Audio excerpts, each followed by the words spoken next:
Never face a tiger head-on. That was the first rule every American tanker learned in World War II. And the first rule every one of them ended up breaking. Because out there, in the winter of 1944, the rules didn't matter. The snow didn't care. The tigers didn't care.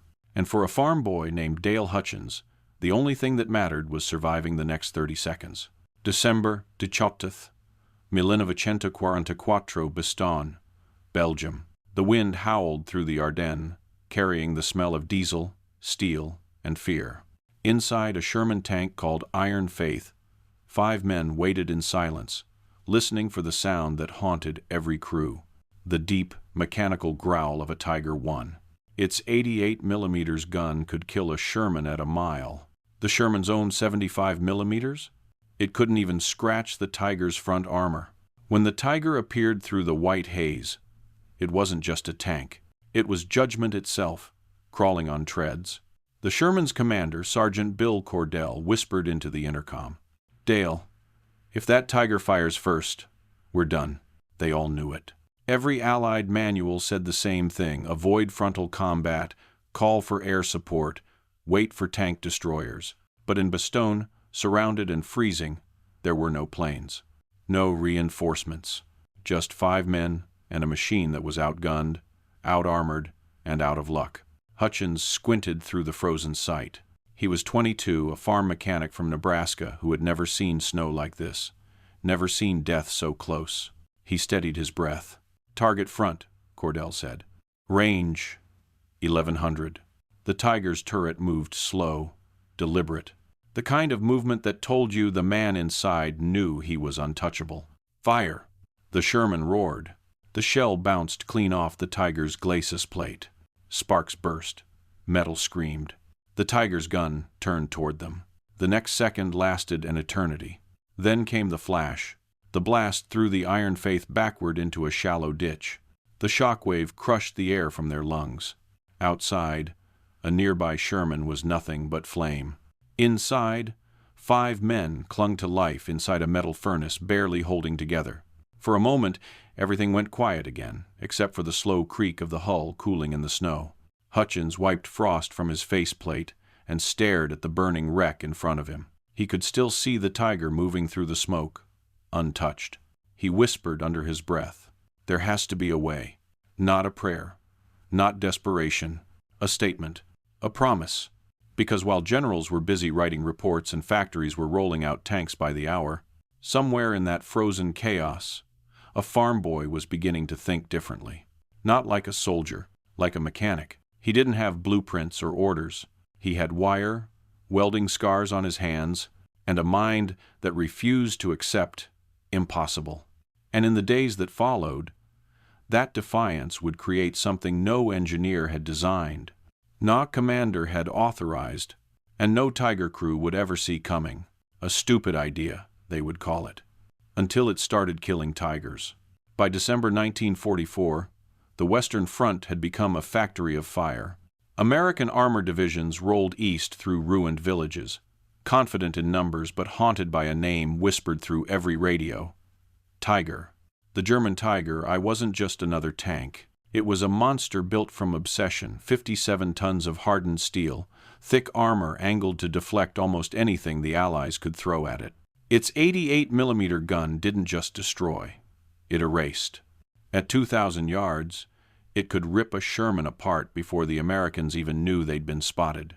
Every tanker knew the math. A Tiger could knock out a Sherman long before the Sherman was even in range. The battlefield equation was simple, cruel, and final. And yet, headquarters kept sending orders. Advance, engage, hold the line. They were words written far from the snow, typed in warm rooms where maps looked clean and bloodless. Out here, nothing was clean. The U.S. 9th Armored Division had lost 43 Shermans in 2 weeks. 200 men burned alive or vanished in the smoke. Every battle followed the same rhythm. The Tiger saw first. The Tiger fired first. And the Sherman, cheap, fast, and fragile, burned first. They called the Sherman the coffin for 5 brothers. A tank mass-produced by Detroit Arsenal, one every 38 minutes. Quantity over quality. Speed over survivability. In the brochures, it looked like victory. In the field, it looked like funerals. Still, men climbed into them every morning, because that's what soldiers did. But one of those men, Private Dale Hutchins, wasn't built like the rest. He wasn't a killer or a glory seeker. He was a problem solver. Back home in Nebraska, he had spent his teenage years fixing things nobody else could fix: tractors, gearboxes, broken welds on grain silos. He'd learned that metal had moods. It flexed before it failed, whispered before it cracked. And on the battlefield, those lessons came back like instinct. Every time he fired at a tiger, he saw the same thing. The shot missed, but not by much. He could almost feel where it hit. But the gun sight gave him nothing. No reference, no feedback, just white smoke and guesswork. They were fighting blind, shooting hope into steel. When the battles ended each night, he'd crawl out of the Sherman, half frozen, half alive, and walk among the wrecks.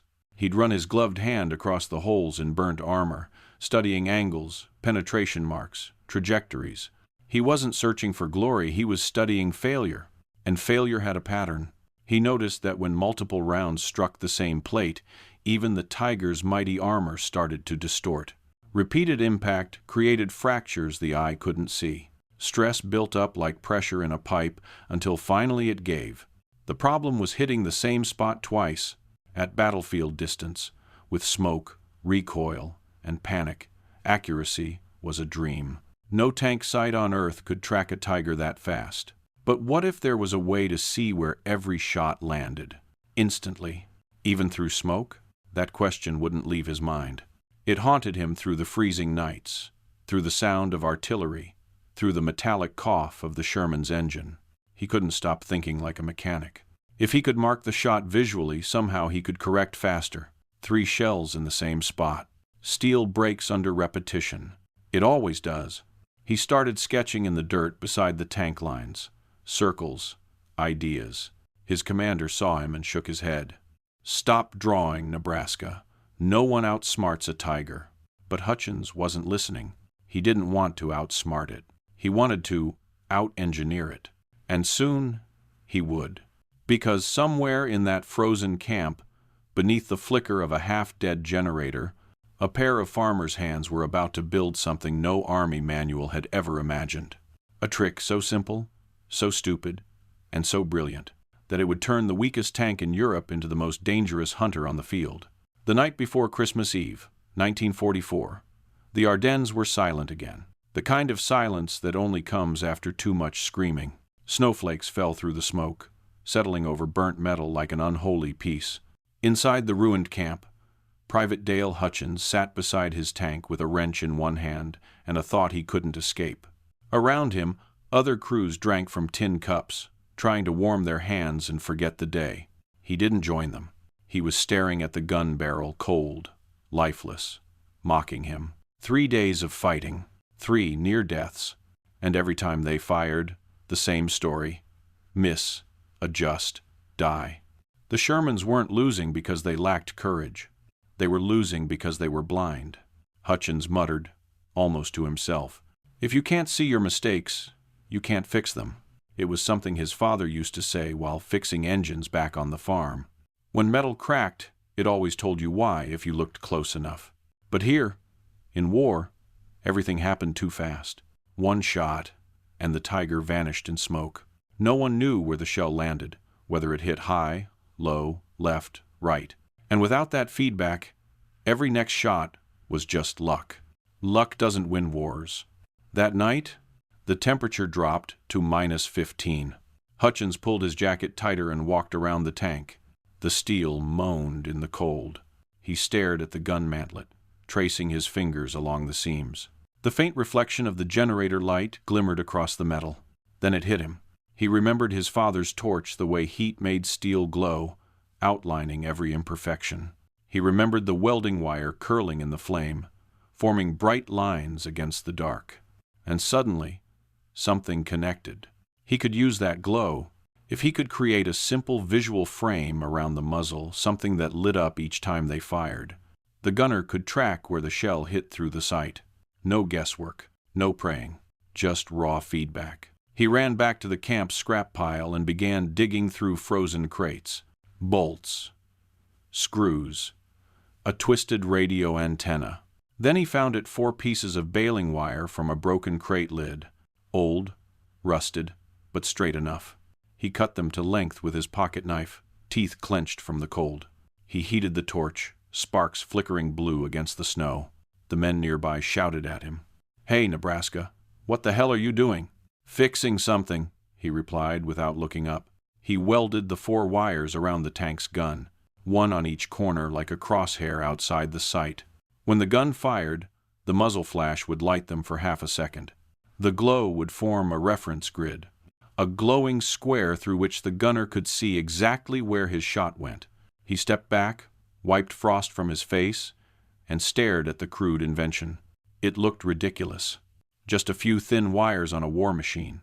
But something about it felt right, like a mechanic's instinct whispering, "This could work." At dawn, Sergeant Cordell climbed into the turret and froze when he saw it. "You welded wire to my gun?" Hutchins smiled. "Not to it, for it." Cordell scowled. "You know that's against regs, right? Unauthorized modification. 5 years military prison. Guess it's better than 5 minutes inside a burning tank," Hutchins said quietly. Cordell didn't reply. He just stared at the wires, then at Hutchins. Finally, he exhaled and said, "Fine, Nebraska. We'll test your science project." The crew laughed, half nervous, half hopeful. No one believed a few scraps of wire could change anything. But deep down, every man in that tank wanted a miracle. That morning, as the sun rose pale over the Belgian snow, the Iron Faith rolled out of camp with its new secret. 4 thin wires. One desperate idea.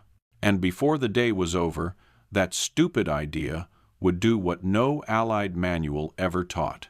Turn a hopeless tank into a hunter. December 19th, 1944. The dawn broke gray over Bastogne, the kind of light that made the snow look like ash. In the distance, artillery echoed like thunder from a different world. Inside the Iron Faith, the crew loaded shells in silence. The tank smelled of oil, sweat, and frozen breath. Nobody talked about the wires welded to the gun. They all saw them 4 thin lines crossing like a target painted against fate. It looked foolish. It looked desperate. But after weeks of watching friends burn, desperate didn't sound so bad. Sergeant Bill Cordell climbed into the commander's seat and slammed the hatch. "All right, Nebraska," he muttered. "Let's see what your farm science can do." Private Samuel Blake, the gunner, adjusted the sight, squinting through the frost. Outside, visibility was less than a mile. Perfect conditions for dying. At 2:47 p.m., the call came through the radio. "Tiger, bearing northeast, 1,400 yards." Everyone froze. That word tiger, it silenced men faster than artillery. Cordell's jaw tightened. "Traverse right, target front." The Tiger rolled out from behind a line of pine trees, its massive gun already turning toward them. No hurry, no panic, just confidence. Predators never rush. The Iron Faith halted. The snow crunched under its tracks. Hutchins felt his heartbeat in his fingers. Range 1,400, load armor piercing. Loaded. The first shell thundered from the barrel. The muzzle flash lit the wires bright red, glowing like the crosshairs of hell. Through the scope, Blake saw the shell strike high and right sparks on armor. No damage. "Adjust 2 degrees left, 1 down," Hutchins yelled. Firing. The second shot slammed into the Tiger's lower plate low left. Close, but not enough. The Tiger's turret turned toward them. Its 88 mm gun steadied. Cordell shouted, "Third round. Same point, send it." The gun roared again. The wires flashed red, then white. Through the scope, Blake saw something new. The Tiger shuddered. A crack, a burst of smoke. Then fire. The German tank stopped moving. For a second, no one inside Iron Faith spoke. The radio hissed softly, like the battlefield itself was holding its breath. Cordell blinked. "Did we just?" Hutchins leaned forward, staring through the periscope. "Hit the same spot 3 times, he whispered. Broke the plate. The Tiger's turret sagged forward. A plume of black smoke rose, curling into the pale sky. They'd done it. A Sherman, a tank everyone called cheap steel, had killed a Tiger head-on. Then Blake laughed.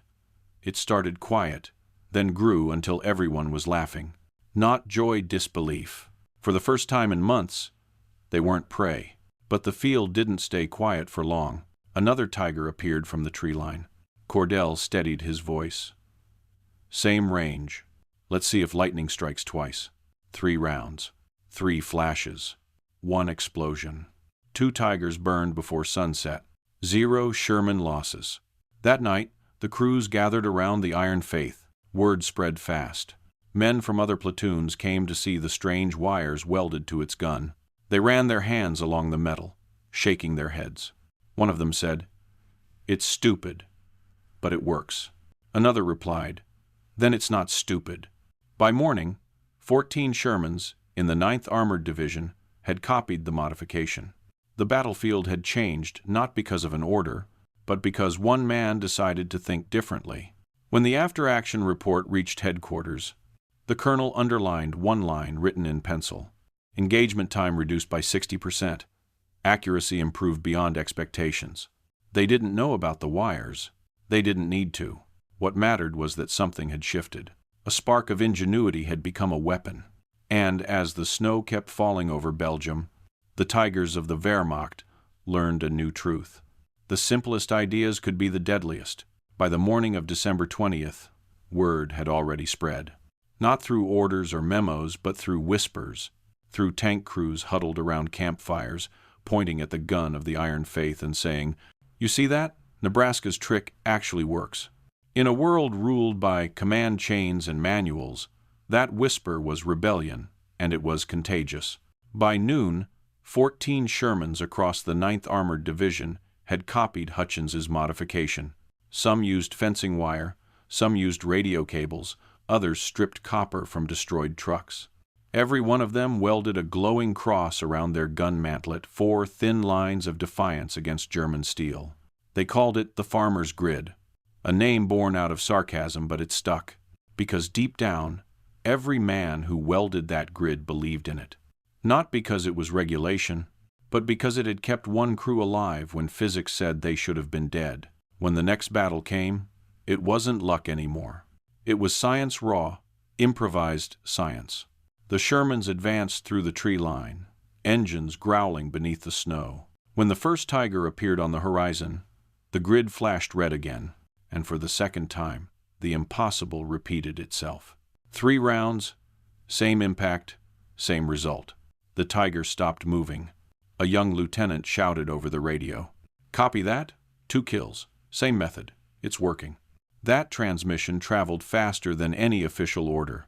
Soon, entire companies were welding wires under the dim lights of the Ardennes night. Even tank destroyer crews, men who once mocked the Shermans, began asking questions. Reports from the front described something no one had ever seen. Shermans fighting back with precision. Engagement times dropped from minutes to seconds. Accuracy nearly doubled. What had begun as one man's desperate fix was now reshaping armored warfare in real time. The Germans noticed. Tiger crews began hesitating, confused by how quickly the Shermans adjusted fire. In a war of seconds, hesitation meant death, and death came fast. One soldier wrote in his diary, "The grid turned fear into control. When the wires glowed, you knew exactly where your shell hit. You didn't shoot blind anymore. You fought back. For the first time, American crews weren't waiting for air support or artillery. They weren't hiding. They were hunting. Each time a new crew installed the grid, they painted a small red cross on their turret, a quiet tribute to Hutchins. By the end of the week, the forests of Belgium shimmered at night with faint red flashes, not from rockets, but from the glow of wires lighting up with each shot. It looked almost religious, a cathedral of steel and light, each flash a prayer made of gunpowder and survival. When headquarters finally noticed the sudden spike in Tiger losses, officers were baffled. How could Shermans, the coffins for 5 brothers, be killing Tigers head-on? They sent inspectors to the field. What they found were tanks covered in frost, crews covered in grime, and thin, glowing wires welded to gun mantlets. The officers stared in disbelief. "This isn't standard issue," one said. "No, sir," the commander replied. "But it works." The report that followed used a single phrase: unofficial modification, field approved by performance. That was the Army's way of saying, keep doing it, but don't admit where it came from. Hutchins didn't care. He wasn't looking for medals or headlines. Each time he saw another tank with the grid welded on, he just nodded quietly, because he knew every wire, every weld, was another life that might not end in fire. What began as one man's stupid idea had become an Army's secret advantage, proof that innovation doesn't wait for permission. By the end of December 1944, the battlefield looked different. The white hills of the Ardennes no longer echoed with panic. They echoed with precision. The Shermans had changed, and the Germans could feel it.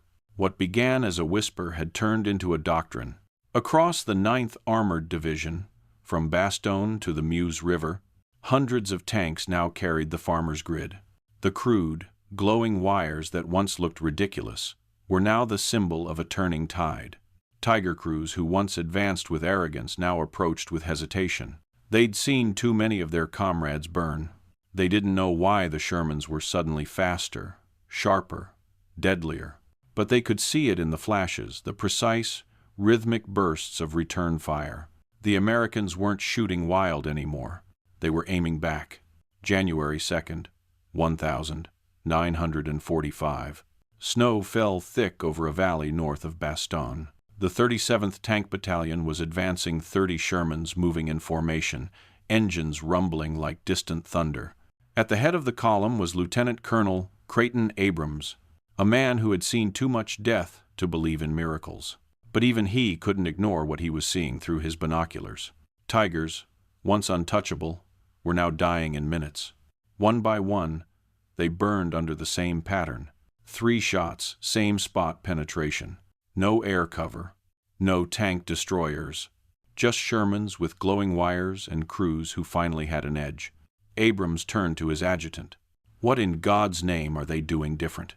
"Sir, they call it the farmer's grid." "The what?" "Something about wires welded to the gun.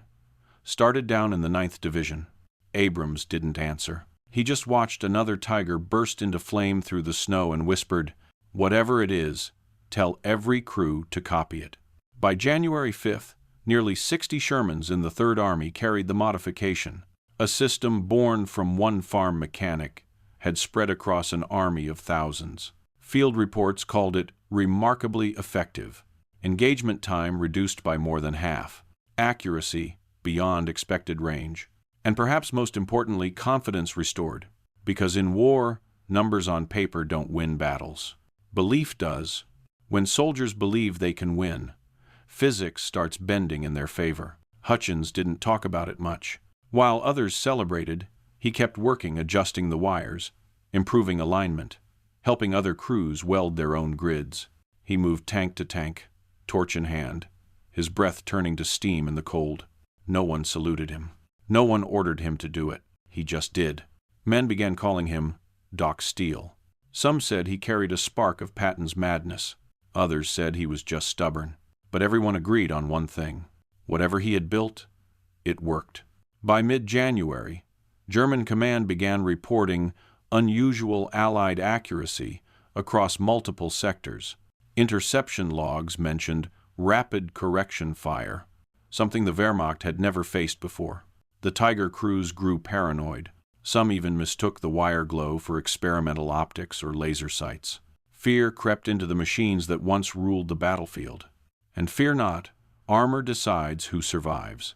One evening, as the snow turned red under a burning Tiger, Sergeant Cordell stood beside Hutchins and said quietly, "You know, Nebraska, they'll write about this someday."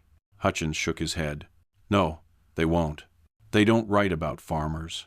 They write about officers." Cordell smiled faintly. "Then we'll make sure this one survives long enough to tell it." From that night on, Every Sherman that carried the farmer's grid painted a small symbol near its barrel, a red X glowing faintly against the snow, a mark not of rank or victory, but of innovation born in desperation. The tide had turned, and history, though it didn't know it yet, had just been rewritten by a two-year-old mechanic who refused to die quietly. January 8th, 1945. The snow over Belgium had turned gray from smoke and soot. In the frozen fields outside Bastogne, a column of Shermans stood silent, their guns blackened, their hulls scarred, their engines still warm from victory. The battle was over. For now. Lieutenant Colonel Creighton Abrams arrived in a jeep covered in mud. He was a legend in the making, fearless, blunt, and allergic to bureaucracy. He walked among the tanks, inspecting the damage, asking questions, touching the steel like a surgeon reading a pulse. Then he stopped in front of the Iron Faith. He looked at the strange cross of wire welded around its gun and frowned. "What in the hell is this?" Sergeant Bill Cordell saluted. "Field modification, sir. Improvised fire control grid. Improves aim by using muzzle flash reflection." Abrams raised an eyebrow. "Who designed it?" Cordell turned to Hutchins, who stood quietly beside the tank, grease on his jacket, eyes tired but steady. "This man, sir." Abrams studied him for a long moment. "You're not an engineer." "No, sir." "You realize this violates 3 field regulations and at least 1 ordnance code?" "Yes, sir." Abrams smiled. "Good. Regulations don't win wars. Results do." He turned to his staff officer. "Note it. Standardize it. Every Sherman under my command gets one." That single order changed everything. Within a week, the farmer's grid became standard practice across Abrams's 37th Tank Battalion. Crews began cutting wire from fences, from wrecked trucks, from supply crates, anything that could glow under a muzzle flash. Welding torches lit up camps across the snow like fireflies. When the new systems were tested, the results were undeniable. Engagement time cut in half. Hit accuracy doubled. Losses dropped dramatically. Abrams was impressed enough to issue a field promotion. He called Hutchins to his tent. Inside, the heater barely worked. A single lamp flickered over a pile of maps. Abrams poured a cup of black coffee and handed it to Hutchins. "Son," he said, "you did something the factories back home couldn't." He paused, then grinned. "You can't teach courage, but you can weld. Genius." Dut. It was the only medal Hutchins would ever receive a few words from a man who understood what mattered.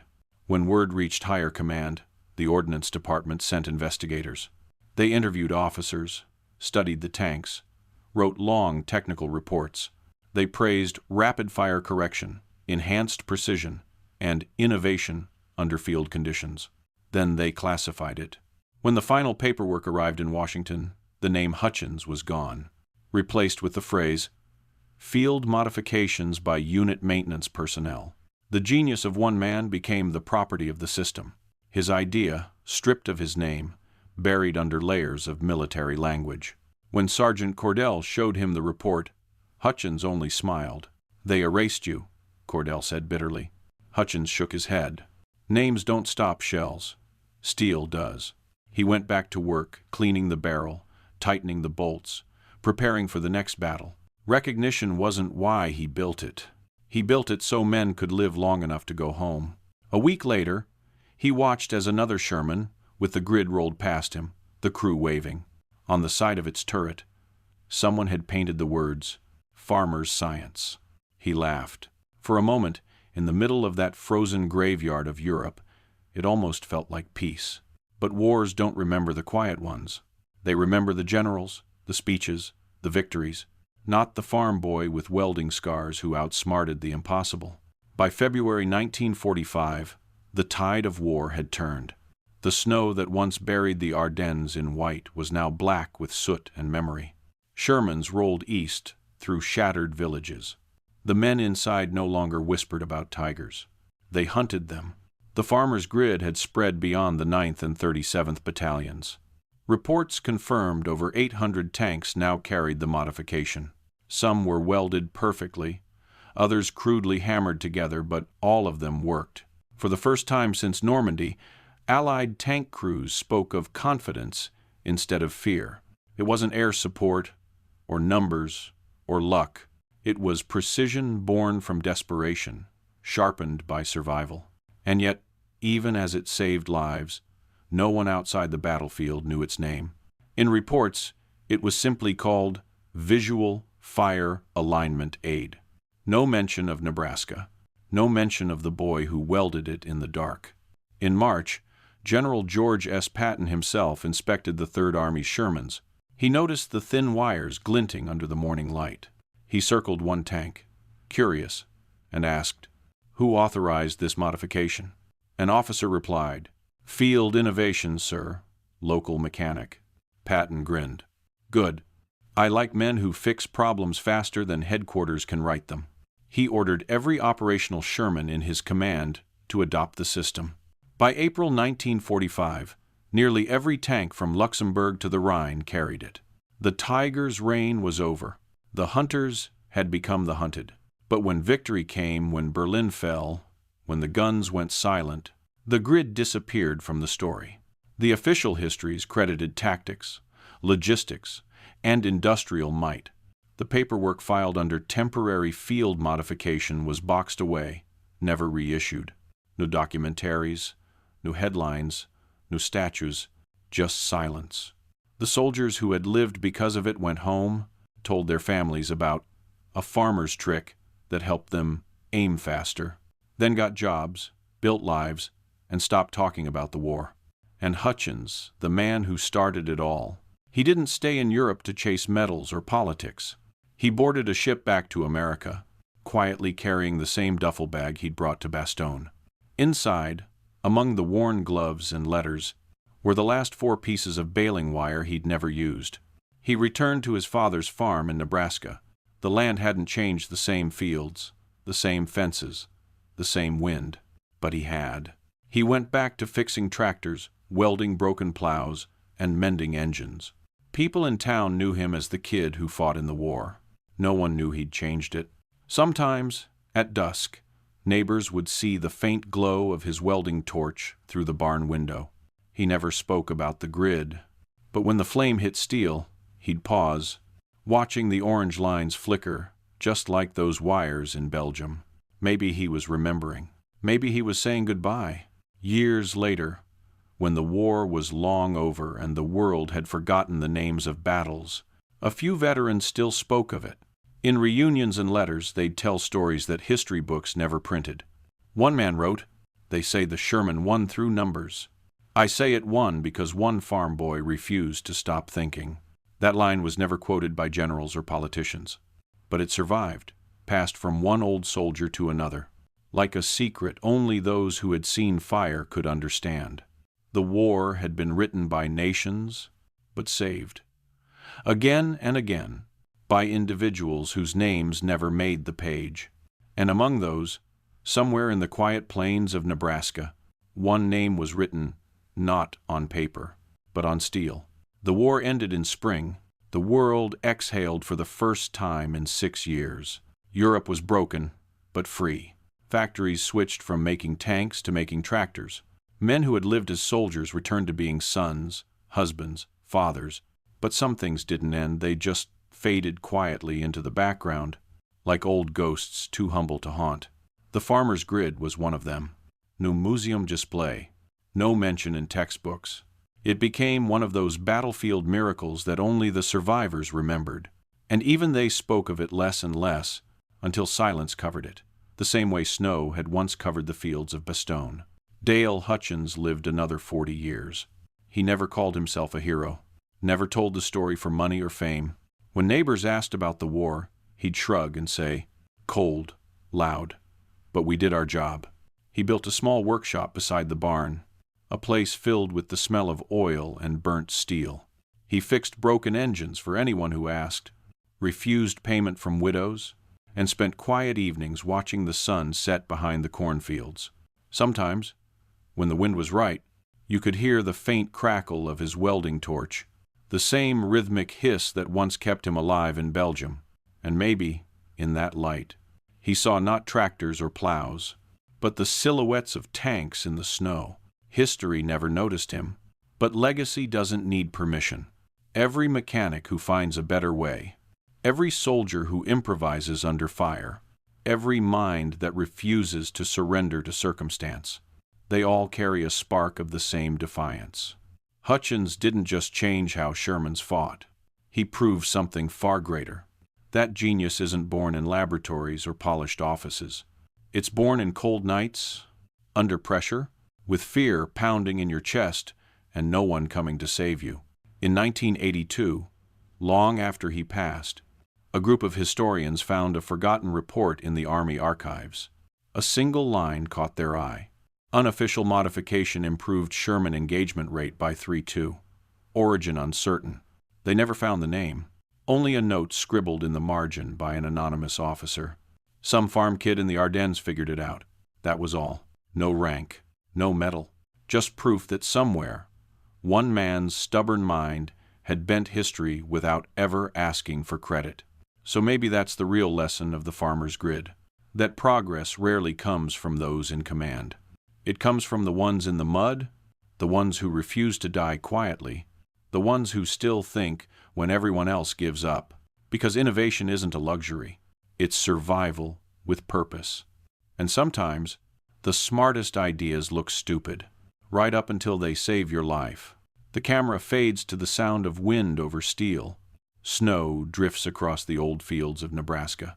A welding torch ignites one last time. A single spark, glowing in the dark, like the memory of a man who never stopped fixing what was broken, dedicated to every forgotten mind who turned survival into invention. History remembers the wars, but not always the men who made victory possible. Because sometimes it takes a farm boy to remind the world that courage isn't in the uniform. It's in the hands that build.